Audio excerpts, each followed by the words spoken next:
तो बेटा आप लोगों के डाउट्स मेरे पास आ चुके हैं। 65 तक मैंने आपको ट्राई करने के लिए दिए थे, कई बच्चों ने ढंग से करके ट्राई करके मेरे पास भेजे। 10-12 डाउट है। देख बेटा जितनी भी देर डाउट चलेंगे जल्दी या देर में बैच खत्म हो जाएगा और कल को आपको करके लाने हैं 65 से 130 तक। डाउट के समय ये होता है बेटा टाइम बाउंडेशन हटा देते हैं, फिर जबरदस्ती टाइम खींचने से कोई फायदा नहीं, जितनी देर में समझ में आ जाए उतने में ठीक। इसके अंदर माइक बंद कर दीजिए, किसी का माइक चल रहा है। चलिए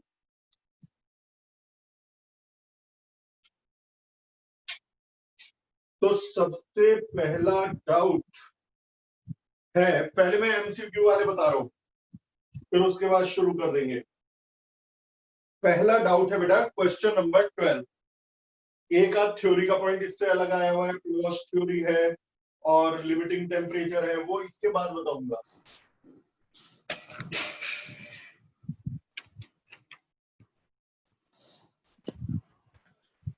देखिए बेटा सबसे पहला क्वेश्चन नंबर 12, इसमें कह रहे हैं sample of oxygen and sample of hydrogen have same mass, volume और प्रेशर। एक सैंपल में मेरे बेटा हाइड्रोजन है और दूसरे सैंपल में ऑक्सीजन है, दोनों में प्रेशर प्रेशर वॉल्यूम और मास सेम है, तो एब्सोल्यूट टेम्परेचर का रेशियो बताओ। मेरे बेटा पीवी इज इक्वल टू होता है एनआरटी। केमिस्ट्री में पढ़ा होगा इसलिए इस पर ज्यादा स्ट्रेस नहीं दे रहा हूं। एन क्या है? Number of moles. Number of moles निकलता है बेटा mass of gas divided by 1 मोल का मास। किसी भी गैस के मास को 1 मोल के मास से डिवाइड कर दो तो आपको मिल जाता है नंबर ऑफ मोल्स। तो ये फॉर्मूला है। अब आपको एब्सोल्यूट टेम्परेचर चाहिए तो ये हो जाएगा पीवीएम अपॉन एमआर, यानी कि बेटा प्रेशर तो दोनों में सेम है, वॉल्यूम दोनों में सेम है, मास दोनों में सेम है, आर कांस्टेंट है। तो इसका मतलब बेटा temperature is directly proportional to mass of 1 mole gas. अब टेम्परेचर वो पूछ रहे हैं कि हाइड्रोजन का और टेम्परेचर ऑक्सीजन का किस रेशियो में होंगे, तो मेरे बेटा मास ऑक्सीजन का हाइड्रोजन का और मास ऑक्सीजन का समझ में आ गया। तो आपको इनका रेशियो बताना है। तो sample of oxygen and hydrogen, तो बेटा हाइड्रोजन का 2 और ऑक्सीजन का 32, तो आंसर आ गया 1/20।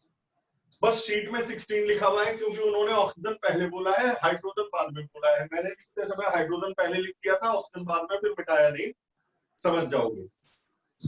12th के बाद अगला डाउट है आपका क्वेश्चन नंबर 13। कोई सा समझ में ना आया बेटा दोबारा पूछ लेना।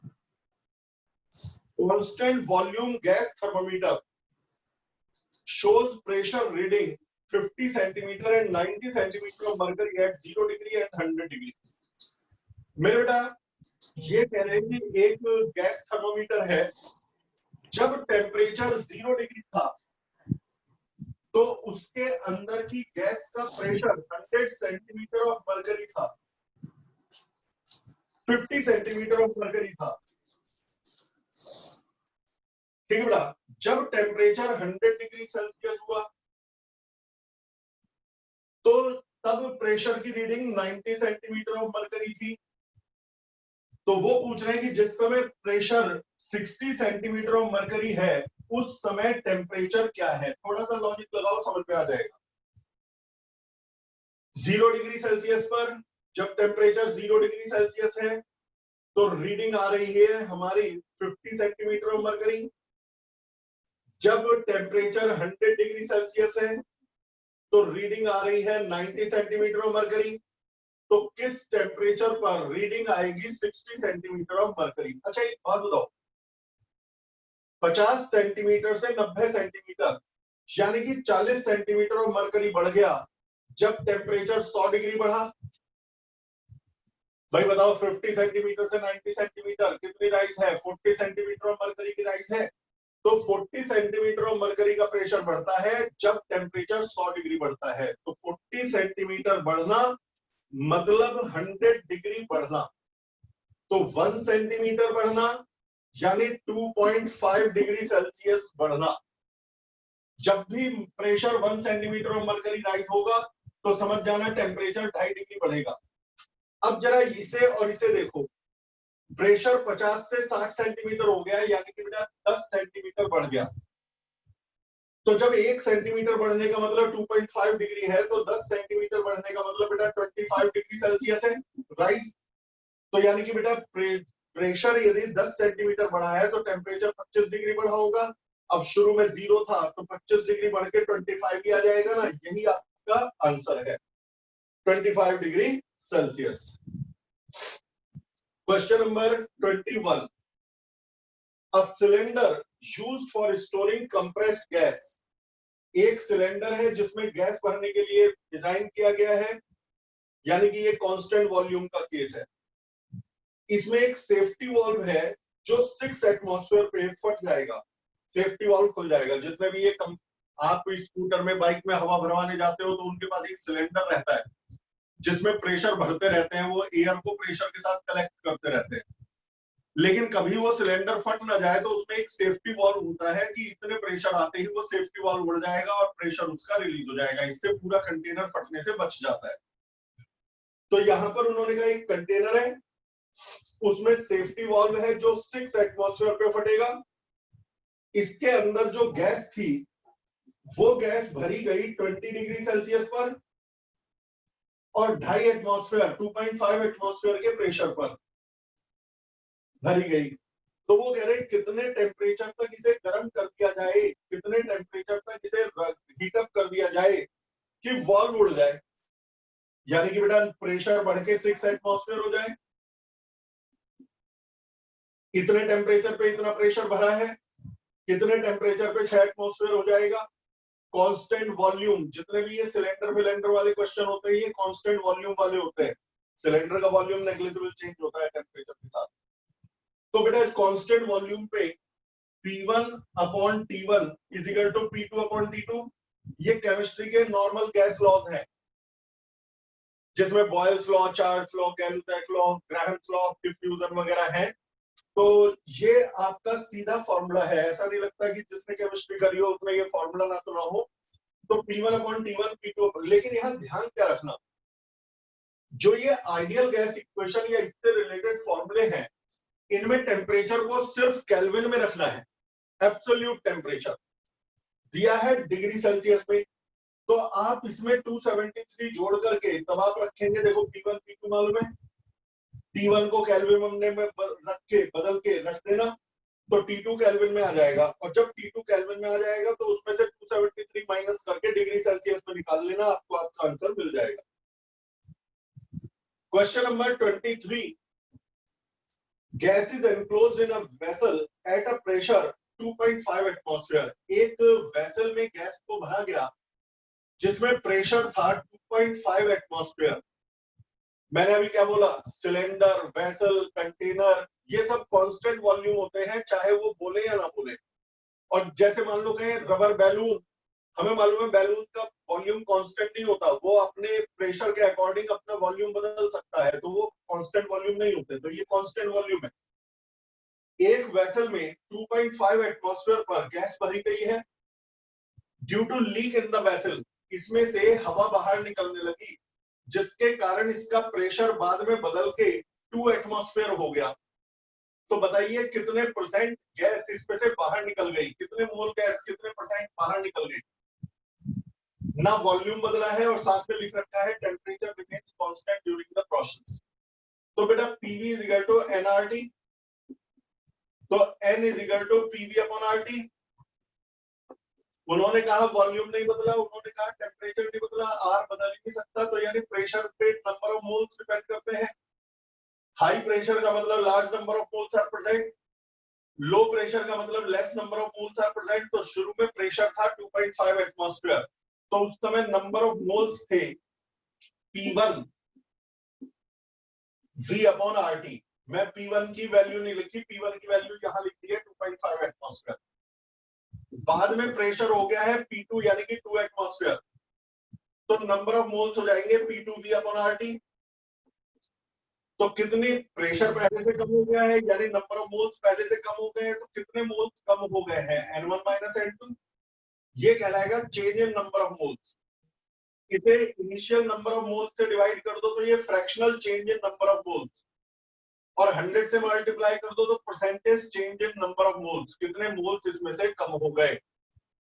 तो ये परसेंटेज चेंज उन्होंने पूछा था, कितने परसेंट गैस बाहर निकल गई, कितने percent number of moles change हो गए। तो ये बन जाता है 1 minus N2 upon N1 into 100।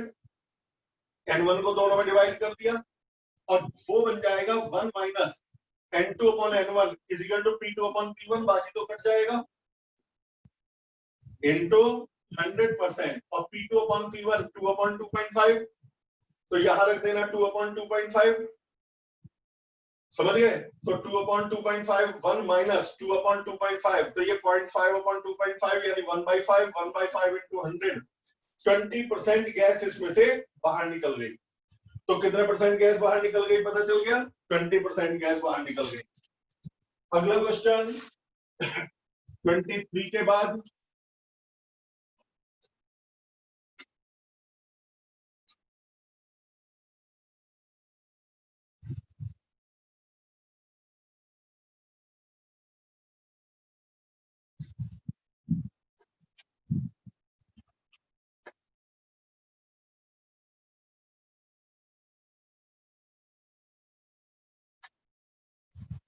हाँ बेटा, तो नेक्स्ट डाउट 23 के बाद जो आपका अगला डाउट आप लोगों ने भेजा है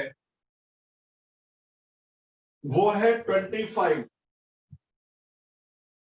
25 में ये कह रहे हैं कि jar has a mixture of hydrogen and oxygen gases in ratio 1:5। एक जार में हाइड्रोजन और ऑक्सीजन गैस है, 1 और 5 के रेशियो में है। तो वो कह रहे हैं ratio of kinetic energy of hydrogen and oxygen molecules.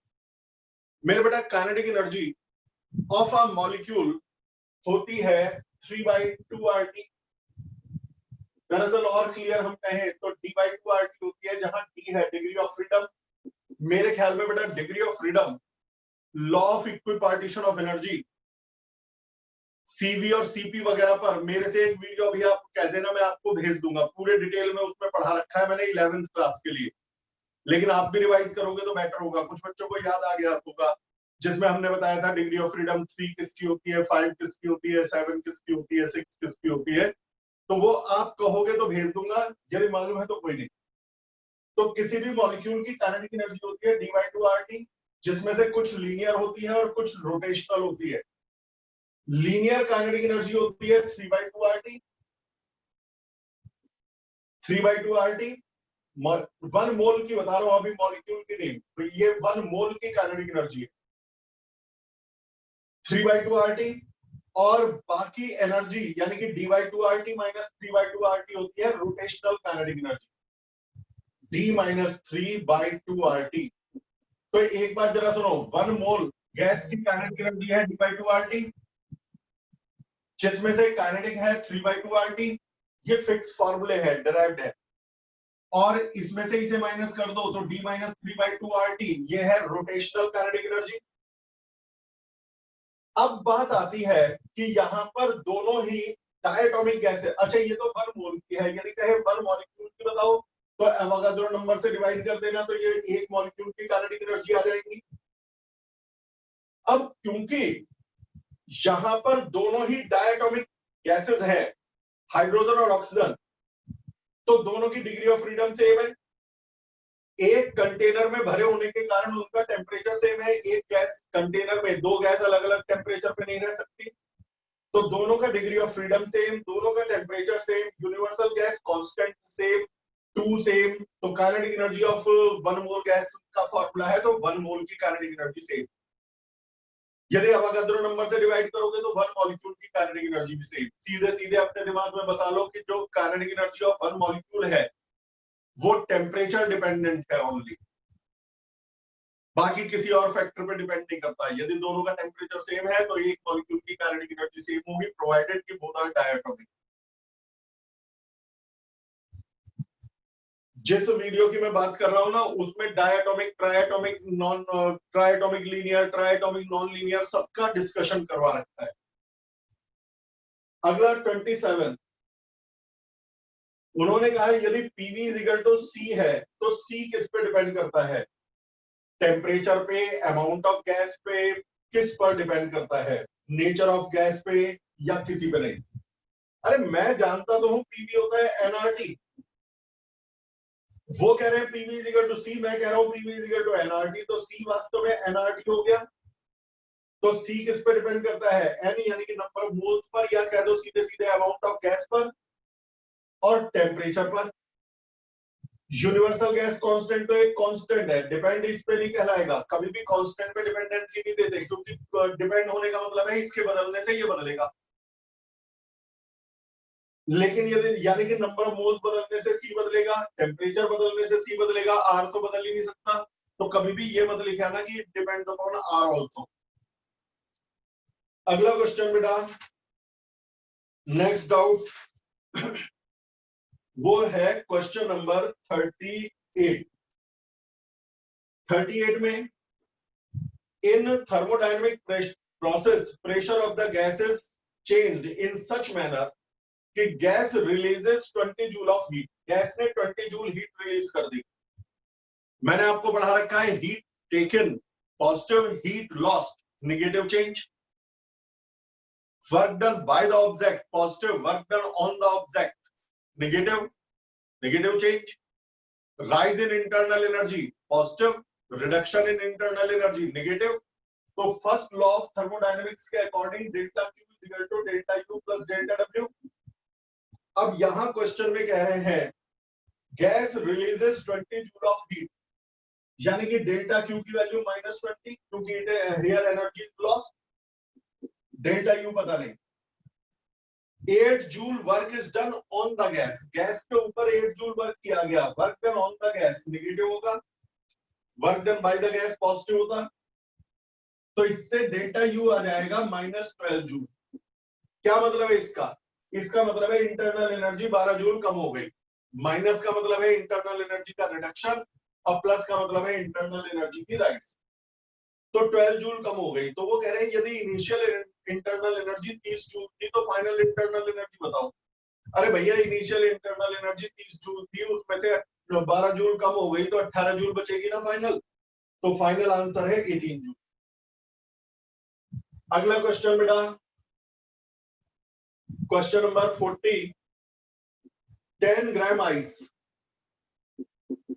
Eight -20 degree Celsius, 10 gram ice है जिसका टेम्परेचर -20 डिग्री है, it is dropped in 10 gram water, इसे पानी में डाल दिया गया, 10 ग्राम वाटर में डाल दिया गया एट 10 डिग्री सेल्सियस। इक्विलिब्रियम के समय कितना पानी और कितना बर्फ बचेगा? हमेशा मैंने कहा है पहले मेल्टिंग पॉइंट तक लाने में हिसाब लगाया करो कि मेल्टिंग पॉइंट तक लाने में यानी 0 डिग्री तक लाने में ये कितनी हीट लेगा, ये कितनी हीट देगा। मेरे बेटा ये 0 डिग्री तक आने में mc डेल्टा टी हीट लेगा। पहले मैं बर्फ की बात कर रहा हूँ, मास है 10, स्पेसिफिक हीट है आइस की हाफ कैलोरी पर ग्राम पर डिग्री सेल्सियस, और डेल्टा टी -20 से 0 तक आया है तो 20 डिग्री का राइस है, यानी कि ये 100 कैलोरी लेगा। यदि बर्फ को 100 कैलोरी मिल गई तो फिर वो बन जाएगा 10 ग्राम आइस एट 0 डिग्री। अब ये 0 डिग्री तक रहने में कितनी हीट देगा? तो जवाब है पानी देगा mc डेल्टा टी। अब पानी का मास है 10 ग्राम, सी की वैल्यू है 1 कैलोरी पर ग्राम पर degree Celsius, delta T 10 degree से 0 डिग्री तक कूल किया है तो यानी 10, तो ये 100 कैलोरी देगा। अब एक बात बता, जो 10 ग्राम पानी था उसने 100 कैलोरी दे दिए और 0 डिग्री का पानी बन गया, जो 10 ग्राम बर्फ थी उसने 100 कैलोरी ले लिए और 0 डिग्री का आइस बन गया। अब क्योंकि ये भी 0 डिग्री पर है, ये भी 0 डिग्री, तो ना ये इसे हीट दे सकता ना वहां से हीट ले सकता, सेम टेम्परेचर पर हीट का फ्लो नहीं होता। कहने का मतलब ये है कि अब ये पानी और बर्फ ऐसे ही पड़े रहेंगे। कई लोग कहते हैं लेकिन बर्फ तो पिघल जाती है, बेटा वो इसलिए क्योंकि एटमॉस्फेयर से हीट मिल जाती है तो आइस मेल्ट हो जाती है, लेकिन हम न्यूमेरिकल में ये मानते हैं कोई तीसरी एजेंसी नहीं है जो हीट दे या ले रही है। तो यदि तीसरी क्या एजेंसी नहीं है तो 10 ग्राम बर्फ ने 100 कैलोरी लेके 0 डिग्री पे आ गया और 10 ग्राम वाटर 100 कैलोरी दे करके 0 डिग्री पे आ गया। अब ये ऐसे ही पड़े रहेंगे, 10 ग्राम बर्फ और 10 ग्राम पानी परमानेंट पड़ा रहेगा इसमें, यदि बाहर से कोई हीट ना मिले। अगला क्वेश्चन, 45 45 है an ideal gas is taken from state A to state B. एक आइडियल गैस को ए स्टेट से बी स्टेट पर ले जाया गया प्रेशर वॉल्यूम डायग्राम में along a स्ट्रेट लाइन पर ले जाया गया। शुरू में प्रेशर P था, वॉल्यूम V था, बाद में प्रेशर P/2 है, वॉल्यूम 2V है, यानी कि प्रेशर P था, वॉल्यूम V था, बाद में प्रेशर P/2 हो गया है और वॉल्यूम 2V हो गया है, और ये एक स्ट्रेट लाइन का पाथ इसने अडॉप्ट किया है। अब एक एक करके कई पार्ट चेक करने हैं। पहला वो कह रहे हैं कि बताओ work done in this process exceeds the work done along isotherm. वो कह रहे हैं यदि ये आइसोथर्मल प्रोसेस से जाता तो उस कंपैरिजन में इसने ज्यादा वर्क कर दिया। बेटा बिल्कुल सही बात है। आइसोथर्मल का ग्राफ यदि आपको याद हो इस तरह से होता है, वो स्ट्रेट नहीं होता, इस तरह से होता है नीचे से। ये आइसोथर्मल का भी ऐसा ही होता है, एडियाबैटिक का भी ऐसा ही होता है, बस आइसोथर्मल से एडियाबैटिक में स्लोप ज्यादा होता है। मैं एक बार आपको ग्राफ की नेचर बता दूं, ग्राफ की भी वीडियो बनी हुई है मेरे पास। ये प्रोसेस प्रेशर वॉल्यूम सीधा ये है आइसोबारिक प्रोसेस क्योंकि इसमें प्रेशर कांस्टेंट है। ये है आइसोकोरिक प्रोसेस क्योंकि इसमें वॉल्यूम कांस्टेंट है। ये दो हमारे हैं, एक आइसोथर्मल और एक एडियाबैटिक। आइसोथर्मल कम स्लोप वाला है और एडियाबैटिक ज्यादा स्लोप वाला है। तो ये कौन सा है? Isobaric, isochoric, isothermal, adiabatic. यदि मैं आपसे कहूं कि ये ग्राफ बना हुआ है, गलत बना हुआ है, तो मेरे बेटा ये यदि आइसोथर्मल होता तो ऐसे होता, और लेकिन वो है स्ट्रेट। तो बेटा हमारा जो स्ट्रेट वाला ग्राफ है आइसोथर्मल से ज्यादा वर्क हो रहा है, क्योंकि तुम्हें याद है वर्क डन होता है एरिया अंडर द ग्राफ। तो आइसोथर्मल के नीचे के एरिया से स्ट्रेट लाइन के नीचे का एरिया ज्यादा है, यानी कि इसने आइसोथर्मल प्रोसेस के कंपैरिजन में ज्यादा वर्क डन हुआ है। तो पहला पार्ट सही है। दूसरा सही या गलत, temperature volume diagram will be a parabola. यदि pressure volume diagram straight line है तो टेम्परेचर वॉल्यूम डायग्राम एक पैराबोला होगा, हाँ या ना? चेक करते हैं। मेरे बेटा यदि किसी भी स्ट्रेट लाइन की इक्वेशन देखी जाए तो y = mx + c टाइप से होती है। यहाँ y एक्सिस पर है प्रेशर और x एक्सिस पर है वॉल्यूम, तो p = mv + c टाइप से इक्वेशन होगी इस स्ट्रेट की। प्रेशर ये होगा। अब क्या स्लोप है क्या सी है ये इसके पकड़े हुए मत पड़ो, लेकिन इक्वेशन का फॉर्मेट यही होगा। तो टेम्परेचर और वॉल्यूम का ग्राफ कैसा होगा? मेरे बेटा आप जानते हो PV = nRT। हर प्रोसेस के लिए ये तो आइडियल गैस इक्वेशन है, हर प्रोसेस में लग जाती है। P को रख दो mv + c, तो ये बन जाएगा mv² + cv = nRT।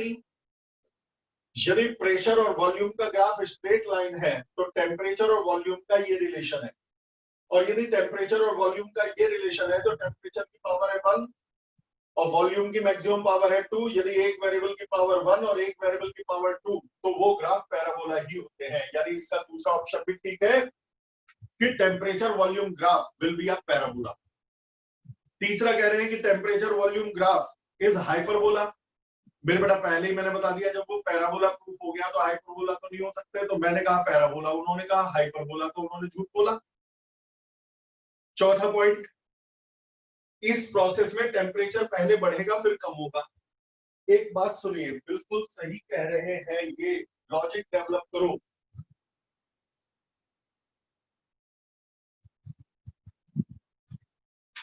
ये हमारा आइसोथर्मल प्रोसेस है, यानी जितना टेम्परेचर यहां उतना ही टेम्परेचर यहां, उतना ही टेम्परेचर यहां, उतना ही टेम्परेचर यहां। मैं आया हूं इस रास्ते से, यदि मैं इस रास्ते से आता तो टेम्परेचर ना बढ़ता ना घटता। इस ग्राफ से जितना दूर जाओगे टेम्परेचर उतना बढ़ेगा। तो शुरू में मैं आइसोथर्मल पर था, यानी T टेम्परेचर पर, फिर मैं ग्राफ से आइसोथर्मल से थोड़ा दूर चला गया तो टेम्परेचर बढ़ गया, फिर मैं आइसोथर्मल से काफी दूर चला गया तो टेम्परेचर काफी बढ़ गया। यहां मैं आइसोथर्मल से मैक्सिमम डिस्टेंस पर था तो टेम्परेचर मैक्सिमम था, फिर मैं आइसोथर्मल के करीब आया तो टेम्परेचर कुछ कम हुआ। आइसोथर्मल के और करीब आया, टेम्परेचर और कम हुआ, और करीब आया और कम हुआ, और फाइनली आइसोथर्मल पे आ गया, यानी उसी टेम्परेचर पर आ गया। शुरुआत जिस आइसोथर्मल से हुई थी अंत भी उसी आइसोथर्मल पे हुआ है, यानी जो शुरुआती टेम्परेचर था आखिरी टेम्परेचर वही है। तो टेम्परेचर पहले राइज हुआ है और फिर रिड्यूस हुआ है और बाद में उतना ही हो गया है। तो यही आपका चौथा पॉइंट था कि temperature of gas first increases to the maximum and then decreases. मैंने बता दिया आइसोथर्मल से दूर जितना जाते रहोगे टेम्परेचर उतना बढ़ता रहेगा, और टेम्परेचर बढ़ता रहेगा, फिर बाद में वापस ग्राफ पर आ जाओगे तो टेम्परेचर दोबारा उतना ही हो जाएगा। तो temperature first increases and then decreases. अगला क्वेश्चन,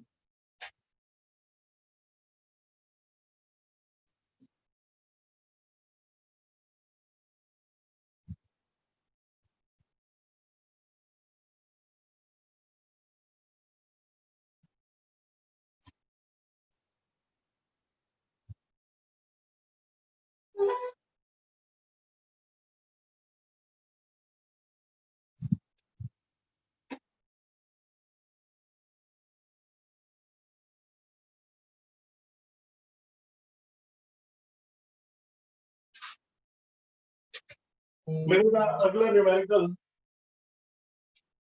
क्वेश्चन नंबर 57।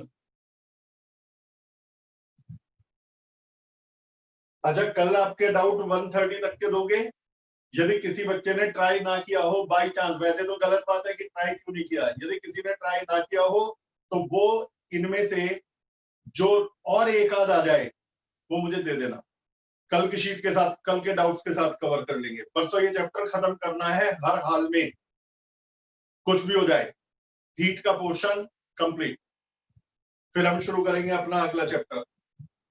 मेरे बेटा क्वेश्चन नंबर अगला है 54, सॉरी 54 में कह रहे हैं बेटा डायटोमिक गैस, प्रेशर है P, वॉल्यूम है V। डायटोमिक गैस, प्रेशर है P, वॉल्यूम है V, कंप्रेस्ड एडियाबैटिकली। मेरे बेटा एडियाबैटिक प्रोसेस में पीवी रेशो पर gamma is equal to constant होता है, पीवी रेशो पर गामा कांस्टेंट है। तो वो कह रहे हैं कि डायटोमिक गैस को एडियाबैटिकली कंप्रेस किया गया टू द वॉल्यूम 1/32 टाइम्स, यानी जो V2 है वो 1/32 टाइम्स ऑफ V1 है। तो वो कह रहे हैं P2 कितने टाइम्स होगा P1 के, P2 अपॉन P1 बताना है। समझ में आ गया? डायटोमिक है तो डिग्री ऑफ फ्रीडम इसकी 5 होगी, मोनोएटॉमिक की डिग्री ऑफ फ्रीडम 3 होती है, डायटोमिक की डिग्री ऑफ फ्रीडम 5 होती है। तो गामा का फॉर्मूला है 1 + 2 upon degree of freedom. Gamma यदि कभी भी निकालना हो 1 + 2 अपॉन डिग्री ऑफ फ्रीडम। अब क्योंकि डिग्री ऑफ फ्रीडम 5 है तो 1 + 2 अपॉन 5 यानी 1.4 हो गया गामा। समझ में आ गया? अब उन्होंने कहा है कि एक और बात दे रखी है कि 32 की पावर 1/4 यदि 128 है तो P2 अपॉन P1 बताओ, ये ऑलरेडी गिवन है। चल भाई, अब एक बात बताओ, P2 V2 की power gamma is equal to P1 V1 की पावर गामा। तो P2 upon P1 is equal to V1 upon V2 की पावर गामा। समझ में आ गया? तो यहां दे रखा है question number, diatomic gas has pressure P, volume V, it is compressed adiabatically, gamma is equal to 2/32 times. Find the final pressure of the gas. तो मेरे बेटा P2 अपॉन P1। अब एक बात बताओ, V2 और V1 आपको मालूम है? यदि आपको V2 अपॉन V1 मालूम है तो P2 अपॉन P1 निकाल सकते हो। तो अब तो इसमें कैलकुलेट कर लेना, बस फॉर्मूला बताना था। क्या फॉर्मूला था? P1 PV रेशो पर gamma is equal to constant. तो P1 V1 रेशो पर gamma is equal to P2 V2 ratio पर गामा। V1 अपॉन V2 कितना आ गया? 32। 32 की पावर 1/4 नहीं 1.4, 32 की पावर 1.4 उन्होंने दिया है 128, तो P2 upon P1 128। Question number 57। 57 में है बेटा during adiabatic expansion of 2 mole of gas the change in internal energy is -100 joule. Change in internal energy -100 joule. Work done बताओ। एक बात तो सुन, उन्होंने एडियाबैटिक कह दिया तो एडियाबैटिक में डेल्टा क्यू 0 होता है, ना कहीं से हीट लेगा ना कहीं को हीट देगा। तो डेल्टा, ये तो फर्स्ट लॉ ऑफ थर्मोडायनेमिक्स का सीधा सा क्वेश्चन पूछ लिया आपने। Delta Q is equal to delta U plus delta W. Delta Q 0 है, डेल्टा यू -100 है, डेल्टा डब्ल्यू निकालना है तो डेल्टा डब्ल्यू +100 जूल आ जाएगा। 57 के बाद 61 पूछा है। ये कह रहे हैं आइसोथर्मल एक्सपेंशन में डेल्टा पी अपॉन पी किसके बराबर होता है? डेल्टा पी अपॉन पी किसके बराबर होता है? तो जवाब है minus delta V upon P. ये कैसे आया ये, और फिर मैं एडियाबैटिक का भी बता देता हूं। ऐसा है, यदि हम बात करें आइसोथर्मल प्रोसेस की तो उसमें PV is equal to constant है।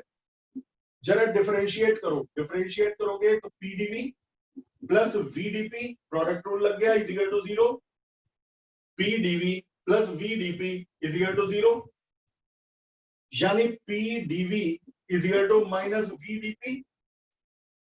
तो इससे डीपी अपॉन पी किसके बराबर आ जाएगा? डीपी अपॉन पी बराबर हो जाएगा माइनस डीपी अपॉन वी।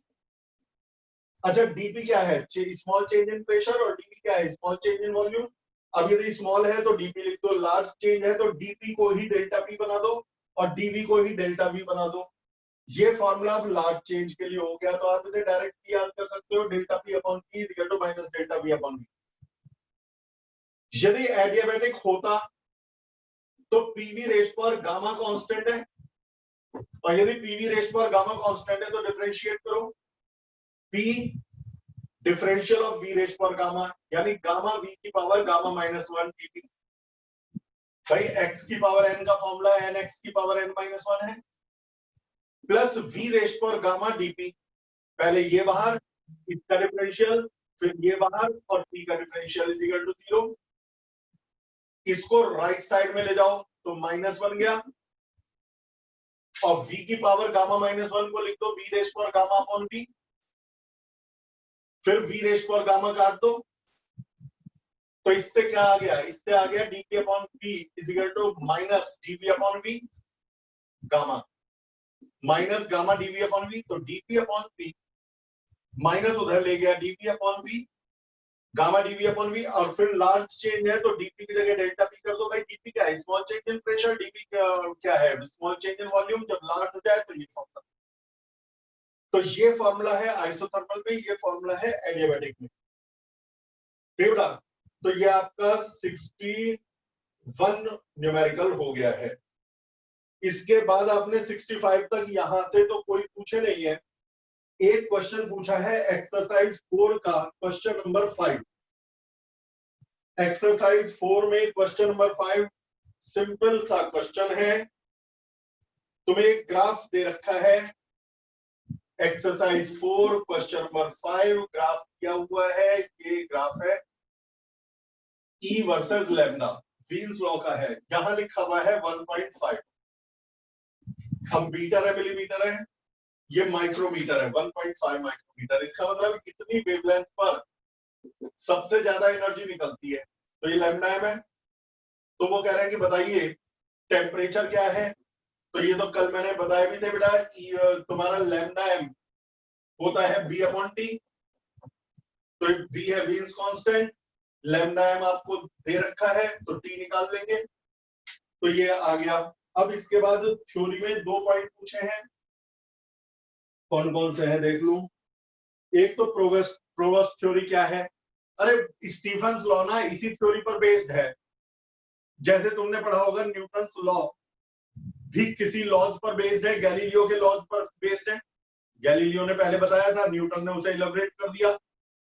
इसी तरह से प्रोवोस्ट ने यह कहा था कि हर टेम्परेचर पर हर बॉडी कुछ ना कुछ एनर्जी रेडिएट करती है।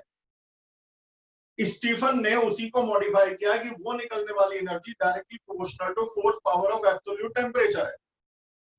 प्रोवोस्ट ज्यादा बेसिक थ्योरी देखे गए थे, स्टीफन ने उसको हाई लेवल पर मॉडिफाई करके एक्सपेरिमेंट्स करके फॉर्मूला तैयार कर दिया। तो यदि हम आपसे कहें कि प्रोवोस्ट थ्योरी क्या है, तो आपका जवाब होगा कि हर टेम्परेचर पर हर बॉडी कुछ ना कुछ एनर्जी रेडिएट करती है।